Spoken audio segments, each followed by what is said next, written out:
And I also looked at other people's fight videos who were not from our club. There seems to be a very common trend when people get their guard passed. And when they get their guard passed, the first thing they do is this. And there's nothing wrong with it. We teach it.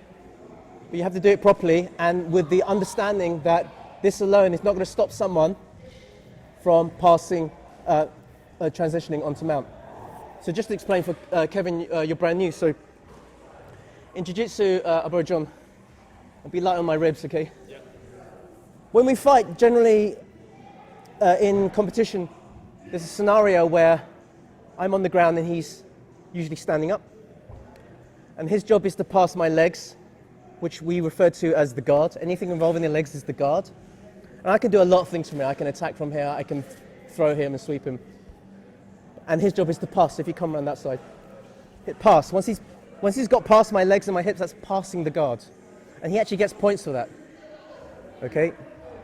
Not only does he get points for that, but he can get into a position which is called side control, which is this position here. You don't get points for side control, but from side control, he wants to do things. You can either attack me with submissions, or more than likely, he wants to get to a better position, which scores higher. And the best one, the easiest one to get, is mount position. So just transition to mount, very easy. There. Now he's got 4 points, and it's mount position.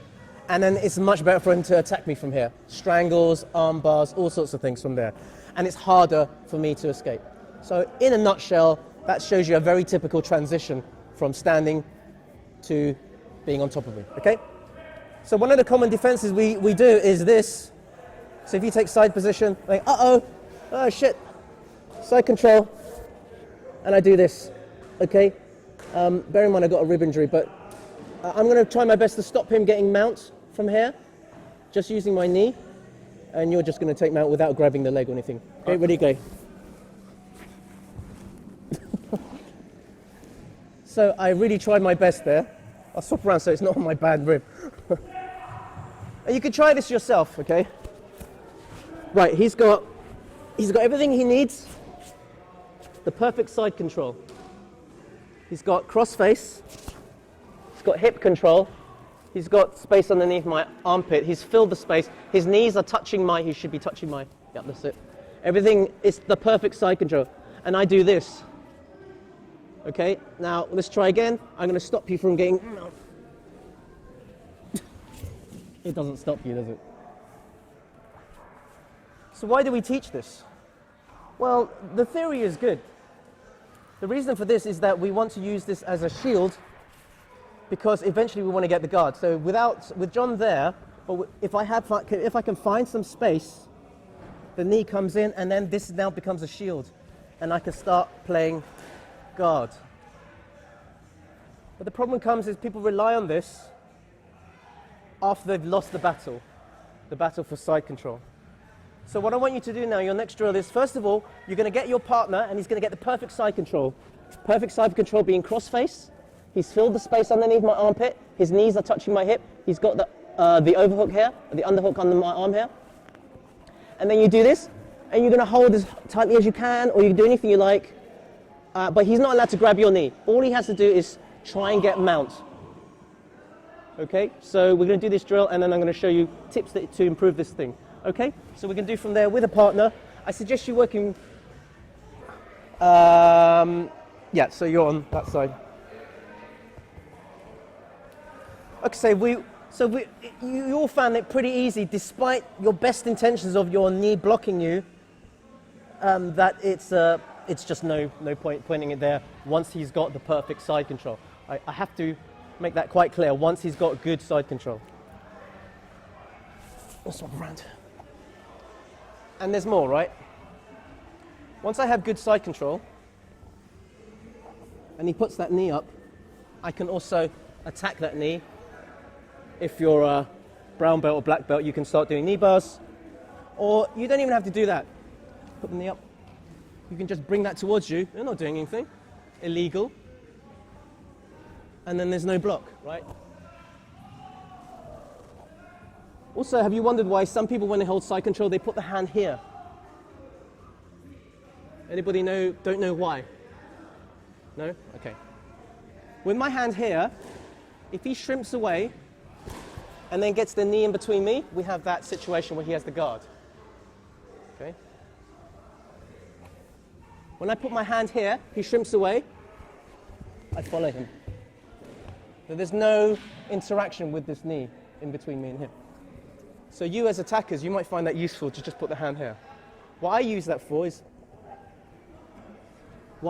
put the knee up, I put the hand here and I just move round. And there's nothing he can do to stop this. And then we're here. That's a nice trick, but this is not guard passing week. I'll show that when we do guard passing week or transition to mount week. We're looking at how to defend, so we'll swap positions. So this time, different thing. Weight off. I haven't let him get perfect side control. I'm closing the gap, I'm defending my neck, putting it down. Even that alone is good in terms of, because he wants my head, so try and get my head. Right, so you have to practice that if you're a defender, getting that neck to the ground so there's no space underneath. Don't just go, grab my neck, right? Another thing is, you don't want it to fill the space here. You want to block that in. And now you can use your knee, but not only that, you turn into him. So now take side control. Go to mount. Go to mount. Go to mount. Take mount. So you see what I mean? You blocked all his access. So your drill next is to tidy up everything. You're going to protect the head so you can't get cross-face. You're going to close this gap here. And you can still frame, right? And you're going to do this, but this isn't lame, just putting it. You're going to do this. Close the gap between elbow and hip. Here, here, like it. And then up to you, you can turn in, like Hawking style, or turn away. You're happy with that so far. You understand the concept I'm trying to show you. It's not good enough just to do this. That's not going to stop them from getting mounts. But if you close the space, not give them good side control in the beginning, you can use this. You don't have to. I play Hawking, which doesn't involve the knee at all. Other side as well, because I haven't given them space in the hair. But what about in cases where they fill the space? All right? Mihai. Yeah, so we'll do this side. So side control on this side. So you guys come, so you're in a circle here so you can see everything. You guys come a bit closer. So in a situation where he has filled the space on this armpit here is the most important part you have to defend, in my opinion. For him to have got here, he has to have been fighting with my guard. So there's a long gap between me losing guard and him getting here. I want to try my damnedest to get this arm free and back down here. So what can we do? Some tips, if you just take normal side. Yeah. I want to defend my neck first as well as this. If you move your hips underneath my arm, there, okay. That's the perfect side control, okay? But usually he gets this first before he gets this. So you can defend your neck. So as it's coming here, you can defend, bring this in, okay? Once we brought both hands here, like this kind of like praying mantis position here, we can use our elbows, okay? And the more you move him up off you, the more incrementally this elbow is going to the ground. Here, here, here. I'm not going to get it all the way to the ground because if he's very good, he'll just pick it up again and fill the space. And then you just try again and bring it down. But once you're at a threshold, around about here, he can't pick it up anymore because I'm too strong, okay? That's where this knee comes in. Because I'm going to track, because his next movement is just to step over me and take mount. You see, I don't want that to happen. So while I'm defending my neck, and I'm defending here, and I'm doing this, I leave a gap. I can't point, but here. All right, so I need to track that gap with my knee here. Now it's harder for him to step over into mount. I'm blocking it. That's the good use of the knee. I still have to free this arm here. So what we're going to do is you lift your elbow and drop and face him and bring my knee in. Now we're going to do something that's counter to what you want to do. You think you want to keep turning into him, but if you actually stretch back, you create space. Now I'm using the stiff arm, but notice I'm not exposing my elbows. My elbows are down. As he forces his weight into me, There's not much you can do.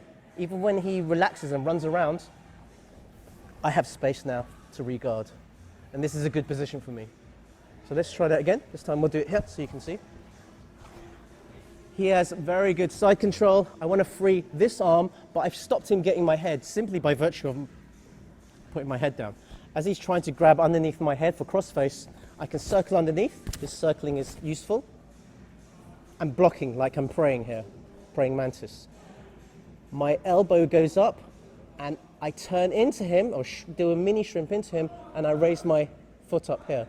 This is a good use of the knee barrier, okay? I'm tracking, I'm touching his hip here. If there's a gap, I can't feel where he's going. If there's a gap, I can track him, and it prevents him from taking mount. As I raise up, okay, I drop my elbow as low as I can.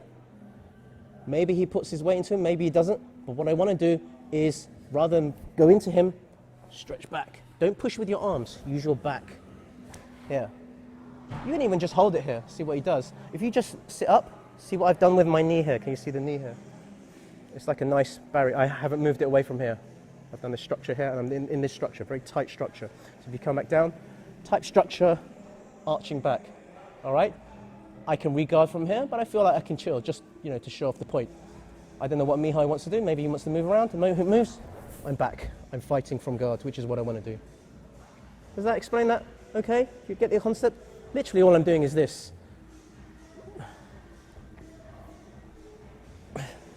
Like that, like a puppy dog. Okay, guys? 1, 2, 3, go. So Dion, you're on this side. So do you remember I said there are other things you can do when the leg is up? Again, I'm from my worst case scenario. If he puts his arm on the other side, and then just you sort of rotate your legs around and clockwise, that's it. And then you see how I'm flattened. All right? Again, the most important thing is I want to free this arm. He has control of him because he has dominance over the underhook. So, here, but he still tries that round thing, rotating around, and I just go into running man. If you don't know running man, it's a whole defensive system that I teach, and I'm encouraging you all to use. But from running man, and we all know, those who practice for a while knows this is a pretty robust position from here. And then he can't take dominance, because if he does step over to try and get mount, I just start attacking back or sweeping him, and it's a nice trap place. So without your opponent, your partner, I'll show you the drill that I want you to do. So you've got into the worst, you're going to fight for this thing again, this puppy dog thing, okay? But he's going to do the thing where he flattens your leg this way. And what you're going to do is you're going to let him, and then you switch into running man, which is this. Just as a reminder, running man is hiding the elbow, your nipple is touching the floor, your head is touching the floor, you're closing the armpits and you're stepping across. It doesn't matter if this goes down, that's perfectly fine, but don't leave it all the way up, because it can be hooked here, and you're just holding it here. You're protecting your neck by grabbing anything that comes over, you can grab. I'm happy to correct you while you do running man if you're still new to it. Okay, but everyone else, 1, 2, 3, let's go.